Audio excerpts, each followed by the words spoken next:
हाँ जी। Hello everyone, नमस्कार, सत श्री अकाल, जय हिंद, जय श्री राम, हर हर महादेव। स्वागत है एक बार फिर से आप सभी का बैंकर्स अड्डा के ऑफिशियल यूट्यूब चैनल पर। मेरा नाम है गगन। तो कैसे हैं आप सभी? तो टेंशन मत लीजिएगा, बस आज के दिन ही है ऐसे एक क्लास, कल से स्टूडियो चला जाऊंगा मैं।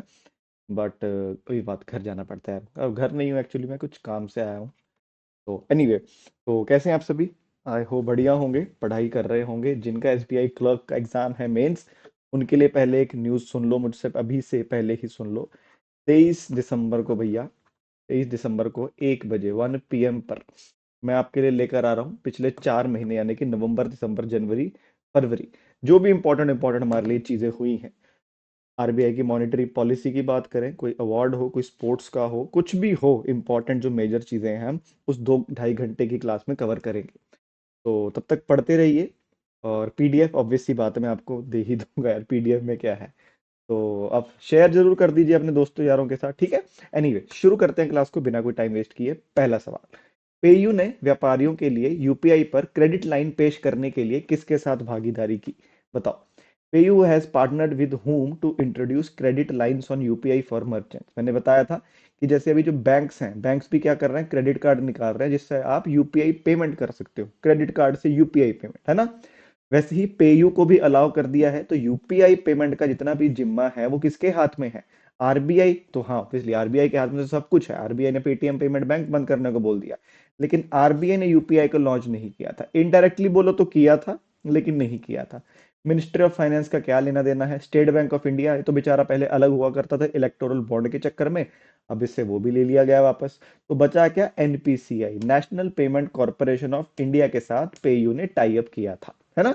बहुत ही सिंपल सी चीज हमने पढ़ी थी कल। अगला, जो ये पेयू ऑनलाइन व्यापारियों के लिए कहां पर स्थित एक भुगतान सेवा है? बताओ। बहुत ही सिंपल, बहुत। ये भुगतान सेवा प्रोवाइड करता है। मैंने आपको एग्जांपल दिया था ना कि आप अड्डा 24/7 से कुछ भी आप एनरोल करते हैं, तो आपको उसका पेमेंट कैश तो लेते नहीं हम आपसे, या फिर ऐसा है कि गुस्से का पैसा ले लिया, नहीं है ना? बताओ। जवाब इसका बहुत ही सिंपल है। पेयू कहां पर है? नीदरलैंड्स की कंपनी है। बहुत ही बढ़िया, बहुत भयंकर, बहुत बढ़िया। चलो, ये कहां से आ गया बीच में गाइस? ओहो, मैंने and page, and a page आप दबा देते, अगर मैं नहीं होम दबा देता हूँ, हाँ ये आ गया। मैंने एंड दबा दिया था। लास्ट स्लाइड पर आ गए थे हम, ठीक है। पेयू कहाँ की कंपनी है? नीदरलैंड्स की है, 2002 में फाउंड हुई थी। अगला, ध्यान से। अब, प्रमुख डैश मुनि आचार्य विद्यासागर महाराज का छत्तीसगढ़ के डोंगरगढ़ में चंद्रगिरी तीर्थ में निधन हो गया। आपको मैंने कल फोटो दिखाई थी, मोदी जी माथा टेक रहे थे। मोदी जी भी काफी मानते थे इनको, और इनका देहांत हुआ है।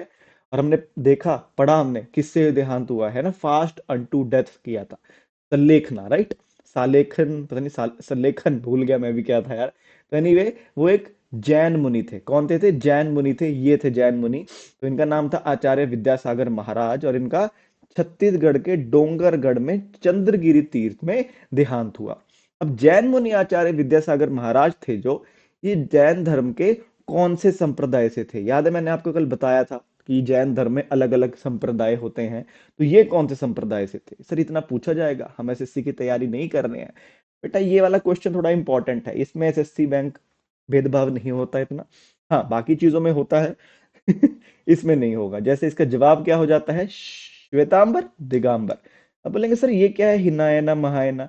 जैसे ये दोनों जैन धर्म के दो सेक्ट है ना, वैसे ही ये दोनों बुद्ध धर्म के सेक्ट हैं, बुद्धिज्म के ये दो संप्रदाय हैं, ये ध्यान रखेंगे। तुमने पढ़ा था कि इन्होंने सल्लेखना के द्वारा, और जिसको नहीं पता गाइज, मैं घर से ले रहा हूं तो मैं आपके चैट नहीं पढ़ सकूंगा, ठीक है? आई होप आप आंसर कर रहे होंगे।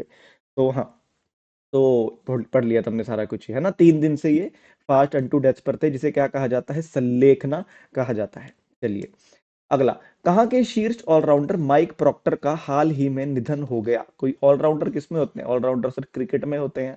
ऑलराउंडर कह रहे उसको भी बोला जाता है। हमारे किसी छोटे होते थे ना, घर गए अंकल के, कह रहे अरे जी हमारा बच्चा तो ऑलराउंडर है। मुझे लगा था, सच में मुझे लगा क्रिकेट की बात कर रहे हो। फिर आगे बताया, मैंने कहा अच्छा, बढ़िया खेलता है। कह रहे हाँ, खेलता भी अच्छा है और पढ़ता भी अच्छा है, मतलब स्टडीज में भी बहुत आगे है, खेल में भी बहुत आगे है। मैं कहा अच्छा, उस ऑलराउंडर की बात कर रहे थे। तो छोटे होते होते नहीं कुछ बच्चे जो क्रिकेट भी खेल लेते हैं, वो बैडमिंटन भी खेल लेते हैं, फुटबॉल भी खेल लेते हैं, बास्केटबॉल भी खेल लेते हैं, टेनिस भी खेल लेते हैं, स्विमिंग भी कर लेते हैं।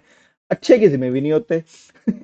कर सब कुछ लेते लेकिन अच्छे किसी में भी नहीं होते। तो एनीवे, मजाक कर रहा हूँ। जवाब क्या हो जाता है कि साउथ अफ्रीकन ऑलराउंडर थे माइक प्रॉक्टर, इनका भी देहांत हुआ था। अगला, इन पर मैंने सवाल नहीं बनाया, बस केल्विन किप्टम, इनका देहांत हो गया, वर्ल्ड रिकॉर्ड होल्डर थे और 24 साल के थे सिर्फ। अगला, हाल ही में फिल्म दंगल में बबीता की भूमिका निभाने वाली अभिनेत्री का 19 वर्ष की आयु में निधन हो गया।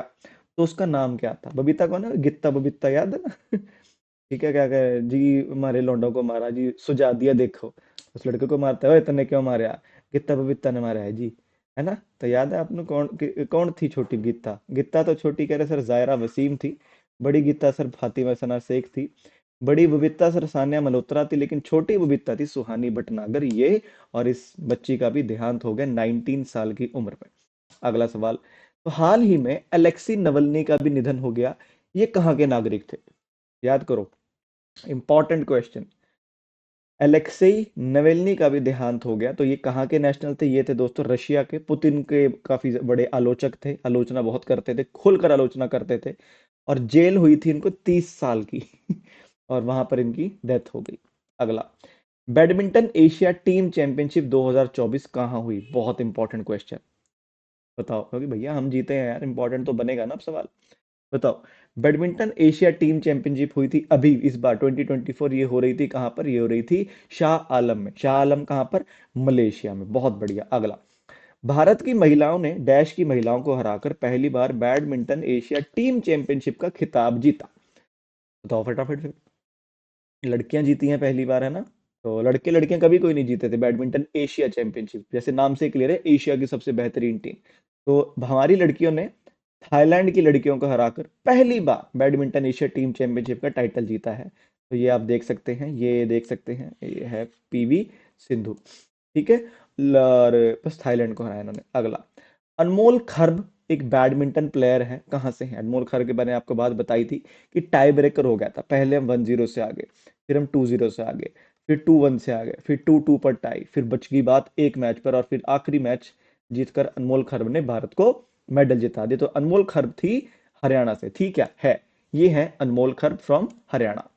इन्होंने किसको हराया? इनकी वर्ल्ड रैंक है 472। अनमोल ने हराया 45 रैंक की थाईलैंड की पोर्न पीचा को। क्या बात है। अगला, तो ये मैंने आपको बताया था, इस प्रकार कुछ जीते थे हम इसे। अगला, तो लड़कियों की टीम हमने देख लिया भैया कि लड़कियां हम जीत गई, हमारी लड़कियों ने हरा दिया थाईलैंड को। तो पुरुषों की टीम में चीन ने डैश को हराकर बैडमिंटन एशिया टीम चैंपियनशिप जीती। अब ये बता दो मेरे को फटाफट कि पुरुषों की टीम ने, चीन ने किसे हराया? बताओ बताओ। कंफ्यूजिंग है ना? थोड़ा सा पढ़ना पड़ेगा, बार बार हो जाएगा। तो इंडिया नहीं जीता ऑब्वियसली, इंडिया फाइनल में भी नहीं थे हम। तो चाइना ने हराया दोस्तों मलेशिया को, यानी कि जो होस्ट से, जो मेजबान थे। तो मेजबान टीम को हराकर चाइना जीत गया क्या? Badminton man Asia team championship. अगला, तो ये था हमने पढ़ा था। लड़कियों में पहले पर भारत हराया थाईलैंड को, तीसरे पर रहा इंडोनेशिया। चाइना में पहले मतलब लड़कों में पहले पर चाइना, दूसरे पर मलेशिया, तीसरे पर जापान। पिछले साल का अगर पूछ लिया जाए तो क्या था? मेन में कौन आया था फर्स्ट? मलेशिया आया था। और लड़कियों में कौन आई थी फर्स्ट? इंडोनेशिया आई थी। चलिए, 33वां थॉमस और 30वां उबर कप 2024 डैश में होगा। अभी मैंने क्या बताया था कि जो बैडमिंटन एशिया टीम चैंपियनशिप हो रही थी, ये डायरेक्ट क्वालिफायर किसके लिए थी? ये थॉमस और उबर कप के लिए थी। जो कहाँ होना है? ये होना है चेंगडू में।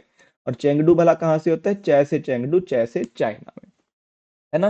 अब थॉमस कप को विश्व डैश बैडमिंटन टीम चैंपियनशिप भी जाना के रूप में भी जाना जाता है।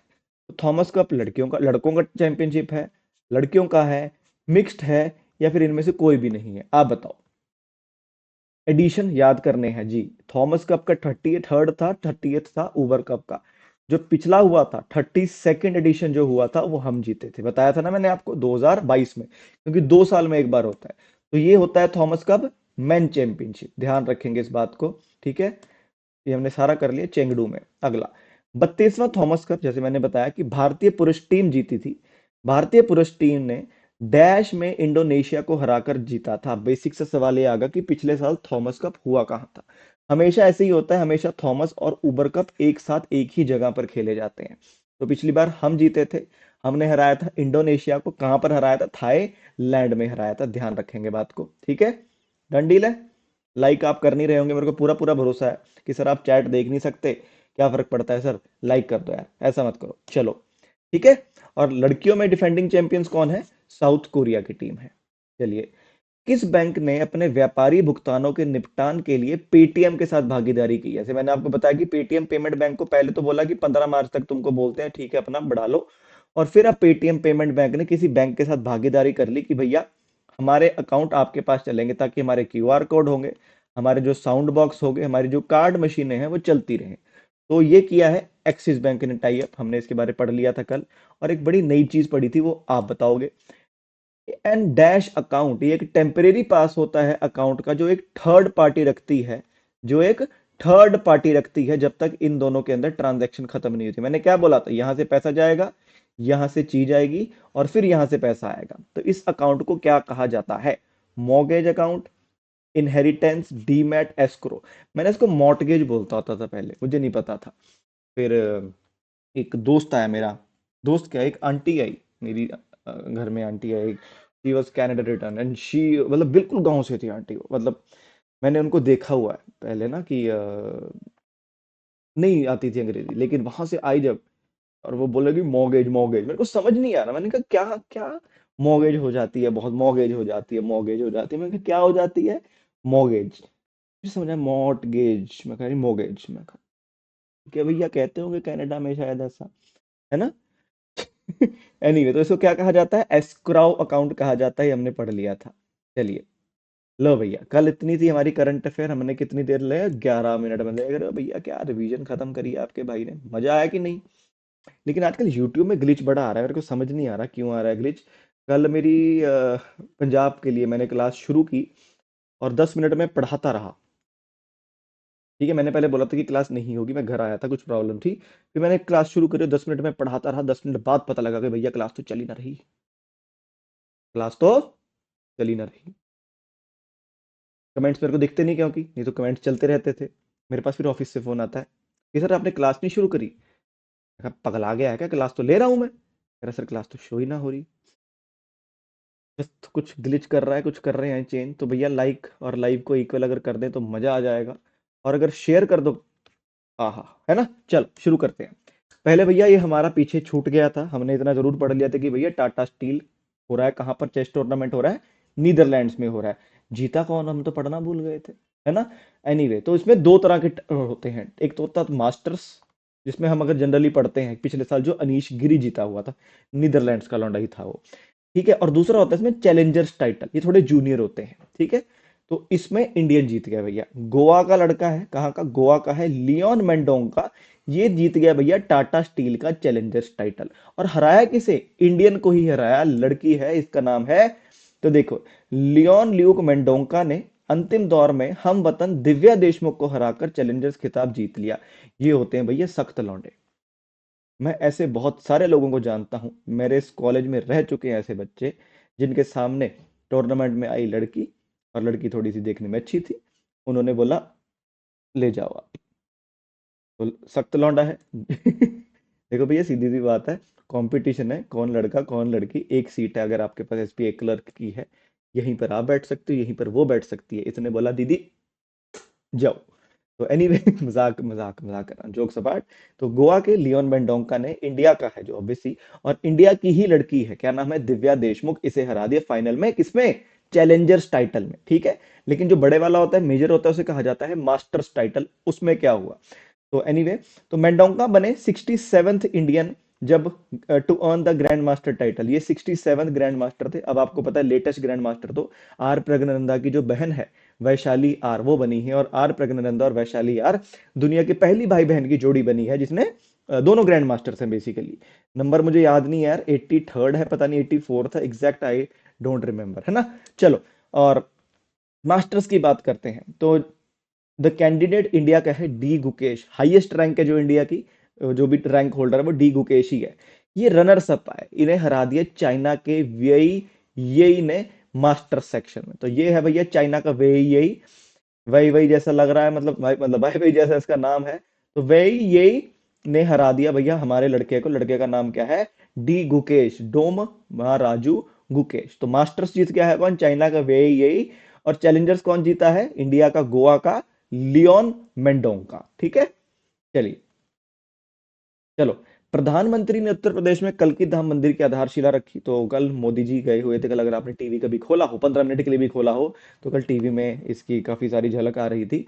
तो प्रधानमंत्री पीएम ने फाउंडेशन स्टोन रखा कल्कि धाम मंदिर का यूपी में, और ये इसका मॉडल है। मंदिर ऐसा बनने वाला है, राम मंदिर नहीं है ये, मंदिर ऐसा बनने वाला है। लेकिन आप, अगर आप डेली आप लगा रहे हैं क्लास, तो आपको इतना जरूर याद हो गया होगा कि इस स्टाइल को क्या कहा जाता है?